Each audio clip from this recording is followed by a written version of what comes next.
you guys. So we are in chapter 20. All right, so let's just dive straight into it. Let's see. Weeks passed and the season has changed. It was fall, autumn, and not much longer. Winter would surely follow. Brady stands alone in the dining room, staring out the windows of the lake house. Brady, yeah, I keep saying Brandy. Um, and anything else he can see. The day was young, barely past noon. The sun was out, and a bit of a breeze could be seen outside pushing through the trees. It was a nice, somewhat fantastic day. While standing there, his mind thought about him and Emily. He wasn't sure what to make out about them two. He felt as though she was cheating on him with someone else when they had. She wasn't there with him like she was before. Well, yeah, because she's thinking about Tony. She seemed as though she was in another world with someone else, and it had been bugging him for quite some time. And while standing there with his mind taken with thoughts, Stan's voice is heard approaching Brady. She's been gone a long time. She went into town to find Halloween costumes for us. Okay, so she is able to leave the house. Okay. She is able to leave the house. Okay.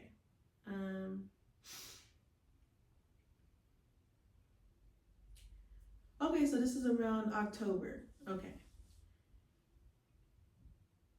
I bet she's gonna dress up like a witch, Stan said. See, I'm not here for any more trash talk from Stan, because clearly Stan, as much as he may dislike her,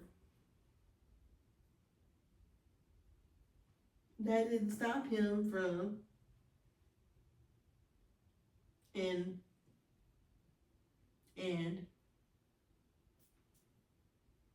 so let's not go back to trash talking her, sir. I bet she's gonna dress up like a witch, Stan said with a slight giggle. Brady doesn't say a word. He looks over at Stan, and at that moment, they can hear his vehicle pulling into the driveway shortly after the car door opening and closing. Not long after, the front door is heard opening.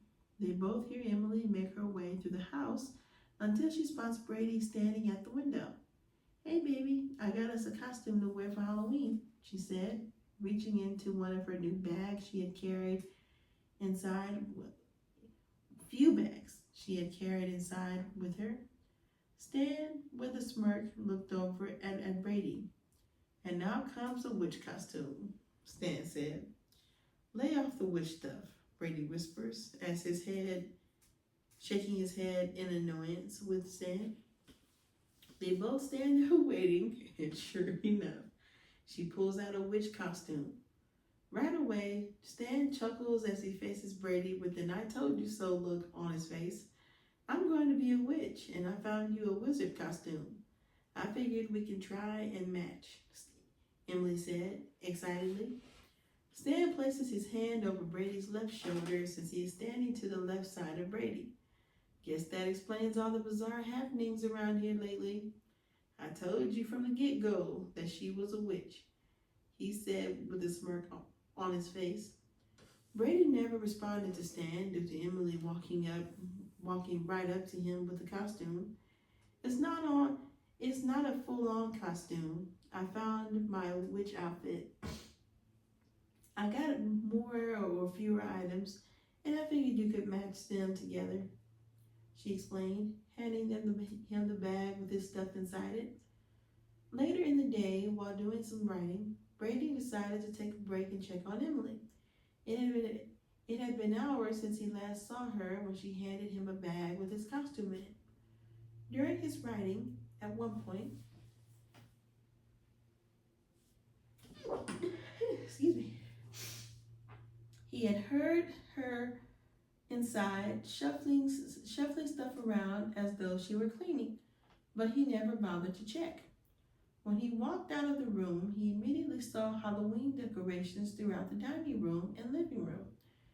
There was not much, just a few pumpkins that had not been carved yet. She had decorations hanging from the walls like spiders, webbings, witches, and goblins. However, outside, more lights were hanging around the front of the house and over the bushes. There were displays of witches and ghouls standing about, with webs hanging across the bushes and spiders. The lights were orange and green.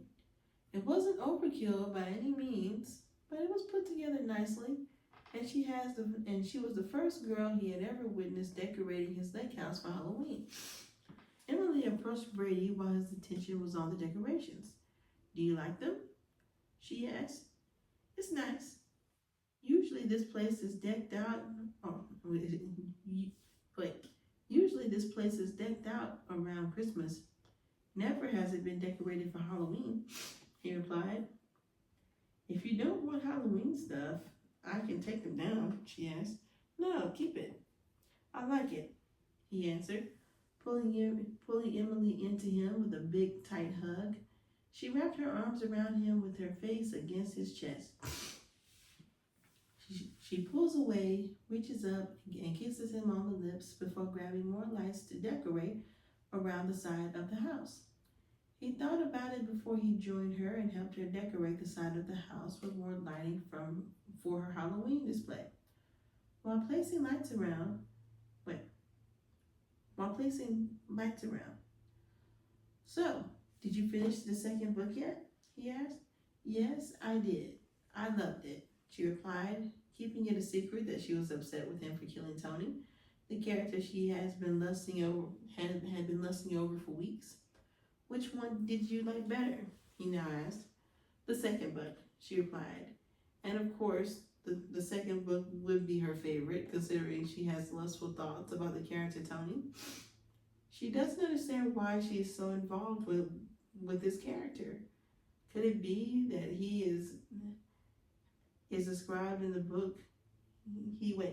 Could it be that how he is described in the book is the fit for the man of her dreams?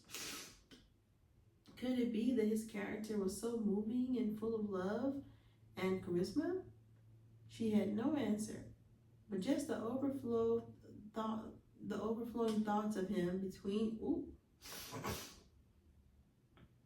She stops what she is doing and stares at Brady momentarily, who is placing lights around the bushes and organizing them to fit nicely. I will say that Dwayne and Tony felt so real to me. It is as though I knew about them before I ever read the two books, Emily said before she went back to what she was doing with placing around decorations, while Brady had stopped what he was doing and was watching her with this strange look. It didn't quite sit well with him, hearing her say that. He could not help but wonder what she meant by that, but he was afraid to ask, unsure what else he would hear from her that would not sit well with him. Nightfall was approaching. The sun was nearly setting below the mountaintops. The air was getting more relaxed. A slight breeze remained, and the lights they had put together earlier in the day for Halloween lit up the house and yard. They looked lovely. While Brady watched, standing at the side of the lake, a distance away from the front of the house, he wanted to see how the lights turned out. He also wanted to be alone for a bit, trying to make sense of what Emily had said hours earlier. It was still sitting unwell with him, as if he had eaten something that did not agree with his stomach. It didn't take long before the man he needed to talk to walked into view. Stan, what do you make out of her comment earlier today? He asked. Stan, with a slight smirk written on his face, adjusted his shirt collar while clearing his throat. Does it matter what I think? I tried to tell you what I thought long before you brought her here. Would you listen to me? No. So now you can deal with the repercussions. There was something off with her as of late, and you're just now seeing it? I warned you to not bring her here. This is just the beginning of more things you'll soon unravel, Sam warned. Emily watches Brady inside the house, walking around on a new phone Wait, Brady watches Emily inside the house, walking around on a new phone she had bought in town. Well, yeah, because you do her other one or stand through her other one in the lake. He can see her through the windows inside the living room. So we know that wherever the house is close to town. We know that now. Okay.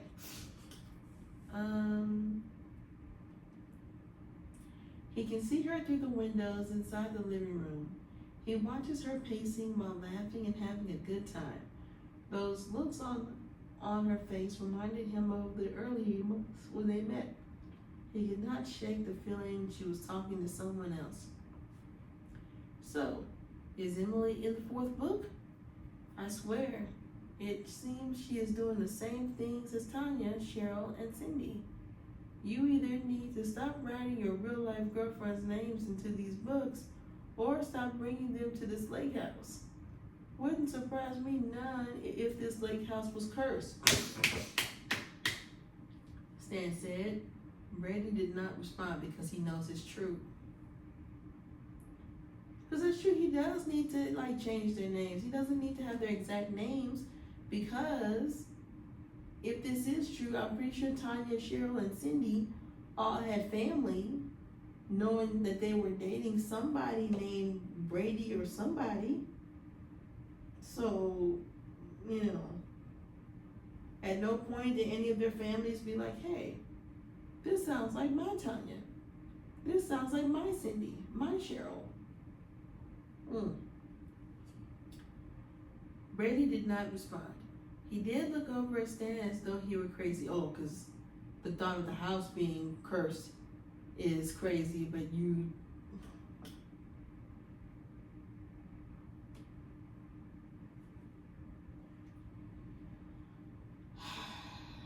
talking nonsense about curses and such. Brady didn't believe in that kind of stuff. He was unsure what Brady was up to. He'd been working lately if she had been cheating on him or if she had planned something for him. In a confused manner, Brady turns his attention from the house onto the lake. He walks down the bank to the lake and stares out for a moment before he finally decides to say something else. Say something else to Stan, while Stan walks over to the nearest maple tree and leans against it as though he knew there was more Brady had to say. Recently, I've spent more time confused than I have ever been in my whole life. I don't feel like I'm in control because you're not. I feel as though I am being controlled because you are. As though everything that is happening is written to happen, and as if God is writing my story right now. Brady explained while staring out across the lake. Everything was getting darker by the minute. The sun was already set below the mountains, and the light was almost gone from the sight in the sky. As the sunlight was disappearing behind the mountains, the air became colder. How is this different from the last 3 times we came here to work on those novels? Stan asked. Brady looked him up and down with a baffled expression. He was not sure what Stan was driving at. He was making it sound like this happens every time, which is exactly what I was saying. What are you talking about? Brady asked, not wanting to say what was on his mind. He decides to help Brady uncover some missing pieces within his brain, hoping this will help him understand why things are changing the way they are. Go back and read your book series. Read them in order, as Emily does. That is all I can tell you. Stan answered before leaving the tree he was leaning against and walking away, leaving Brady alone at the lake. Wait, what does reading my books have to do with what I'm going through? Brady asked while Stan kept walking away, never looking back, but his voice could be heard replying. Read the books, before he disappeared into the night. Brady stood there by the lake, very unsure what Stan was trying to tell him. Inside, Emily was putting away some things after getting off the phone moments ago, clearing up a minor mess she had made while hanging Halloween decorative lights out inside the dining room. Suddenly, she was caught off guard by someone grabbing her from behind and spinning her around so she could face whoever this person was. Instinctively, after being startled, she figured it was Brady, but when she heard the person speak and saw his face, it was not Brady. He is still out by the lake. We have very little time left, so let's make it count. Oh, come on, Tony. Tony. Tony said before locking his lips into Emily's. He forced her body closer to his while moving his. Ooh.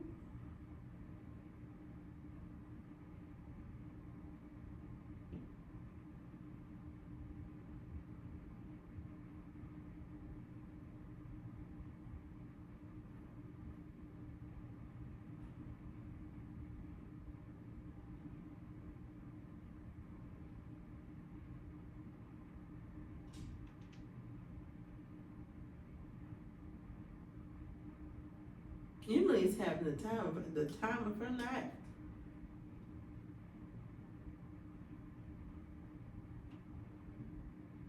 Sometime later, Stan walked into the room. What? With a smirk while sitting down in a chair close to the bed. Wait.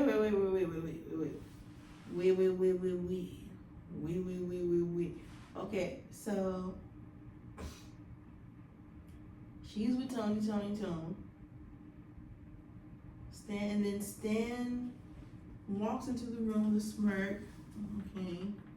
Watching Brady.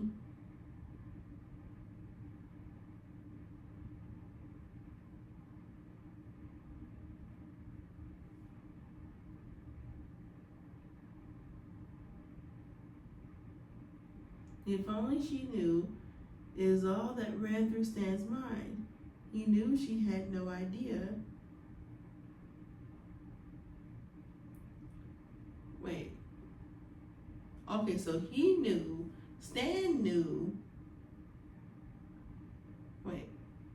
If only she knew is all that ran through Stan's mind. He knew she had no idea that her fantasy had taken over her mind. And once she finds out, she would be very disappointed. Instead of saying something and possibly ruining the mood for Brady, he decided to wait and watch as Brady would shortly later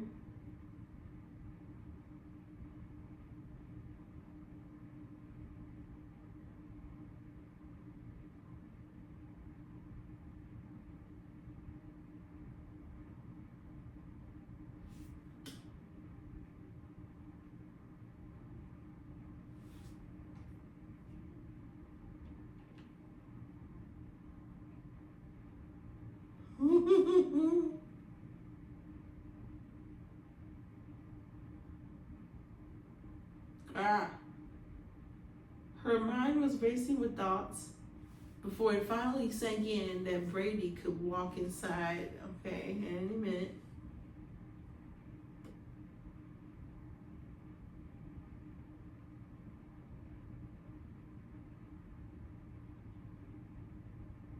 She leans in, about to say something to Tony. A bit of light from the night light in the hallway, not to mention the lights on in the dining room, gave off a little light into the room. She did not see Tony. She saw Brady beside her in the bed, still catching his breath. Ooh, she almost slipped up and was about to tell him to leave after leaning up and facing him, about to speak. And when she saw it was Brady, she kept silent quickly. At that moment, Brady could see a bit of her face, and he could see she was about to say something, but she hesitated to say it. What were you about to say? He asked. Emily knew she had to think of something else. She knew she was almost caught thinking that was Tony, and for her, it was a good reason. It was a bit dark and complex to see facial expressions Well, because her expression would have told a different tune. She knew it would have because of the shock on her face when she saw that it was Brady and not Tony. But how could it be Brady? It was Tony who took her upstairs. It was Tony. Where and how did Brady come into this? She thought while laying her head back on the pillow. Nothing. I wanted to see your handsome face and say thanks. Oh, you lied. You lying. You lied to me. Okay, knowing that was not true at all. That was not what she was going to say. She was going to tell Tony to hurry and get dressed and leave before Brady came back inside the house. Stan knew what was happening and decided to not say a word. And decided not to say a word. He got up and looks over at Brady and Emily. He shook his head a bit disappointed before walking out the room. A bit later in the night, Emily was outside wearing her robe and pacing back and forth, trying to get someone to answer the phone. She had her phone in hand and it just kept ringing. Please answer, she begged, allowing it to ring a bit longer before she gave up on the call. She continued to pace around the yard a bit away from the house. She looked a bit frantic as though something was bothering her. How did he do that? How did he maneuver Tony out of the room and take over without me knowing? He was mumbling to her. She was mumbling to herself, trying to figure out how she went from having with Tony to being Brady.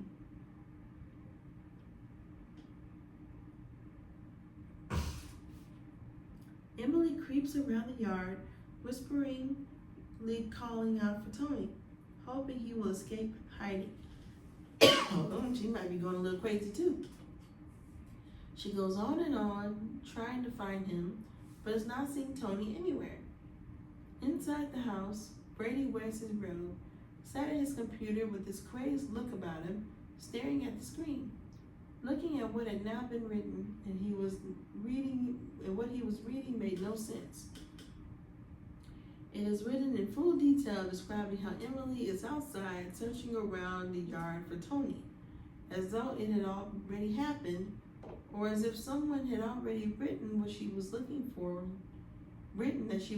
Tony before she ever went out to search for him.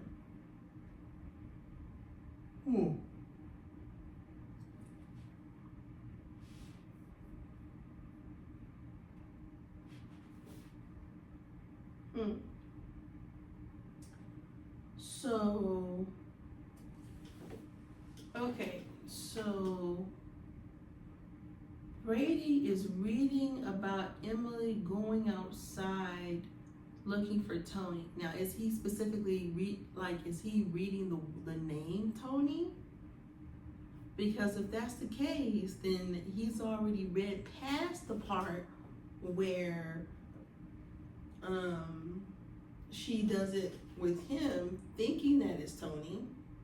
But what I'm wondering is, instead of it saying Brady in there, I wonder if it's saying Stan, because Stan's the main character, so I guess it has to say Stan. Okay. So he now knows that Emily is thinking about this other guy. So basically he knows the future. He can see into the future. He can see into the future, and he knows what's going to be happening. Okay. All right, let's see. Ooh, we're almost done, y'all. Okay. All right, so chapter 21, we have to buckle up for that one. So let me go ahead and take a little quick break. And I'll see y'all in a few minutes. Love y'all. Peace.